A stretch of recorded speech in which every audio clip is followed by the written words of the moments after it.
Welcome to Finance Deep Dive. Okay, so today we're diving into the U.S. economy's wild ride in 2025. It's a story that, believe me, starts with some serious recession fears, but ends with a surprising hero. And it all really hangs on one critical question. And this was it. This was the big question on everyone's mind when 2025 kicked off. The signals were all over the place, and economists were, fiercely debating it. Was the economy going to crack under the pressure, or was it headed for a fall? And in that first quarter, the fear of a recession felt very real. The year definitely started on some shaky ground. You could feel the tension in the markets. And then the numbers dropped. A contraction of 0.6%. Seeing that negative sign, wow, it sent a chill through the markets. This wasn't just a slowdown. The economy was literally shrinking. That fear of a recession suddenly felt very, very real. So what was going on here? Well, it was kind of a perfect storm of things. High interest rates were making it expensive to borrow money, so naturally, consumer spending slowed way down.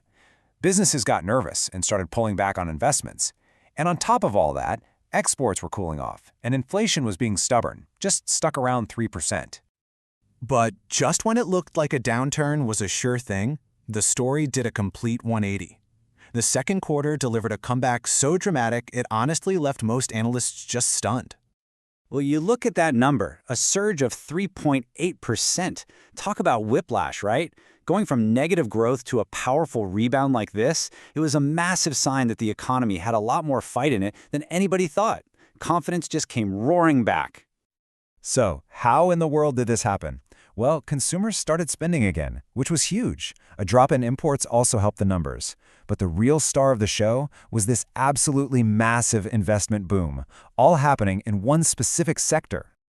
Yep, you guessed it, the AI boom. It was in full swing. We're talking about companies like NVIDIA, Microsoft, Amazon, just pouring billions into building out data centers and making chips. This one wave of investment was so powerful, it added nearly half a percentage point to national growth all by itself. Just incredible. So, after that explosive growth in Q2, the second half of the year was all about cooling things down without crashing the whole system. The goal really shifted from an all-out sprint to finding a nice, steady, sustainable pace. This timeline really shows you the whole roller coaster. We go from that Q1 contraction to the huge Q2 rebound, and then things settle down, stabilize, around 2.2% in Q3.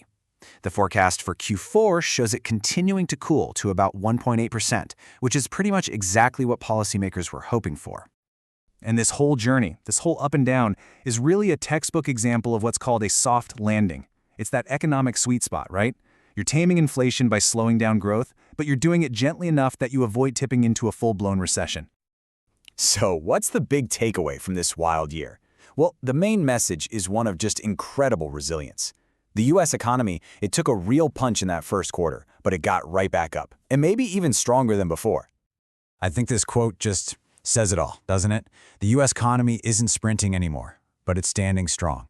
That frantic pace is gone, but what's left behind is a really steady, strong foundation. It's not about crazy growth anymore. It's about stability. It's about endurance. And why does that matter?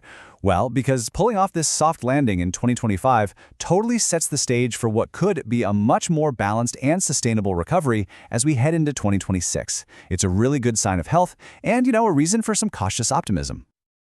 And that's our look at the 2025 economy. If you're liking this kind of content and found this video helpful, do us a favor and hit that subscribe button. It really motivates us to keep posting. Thanks for watching.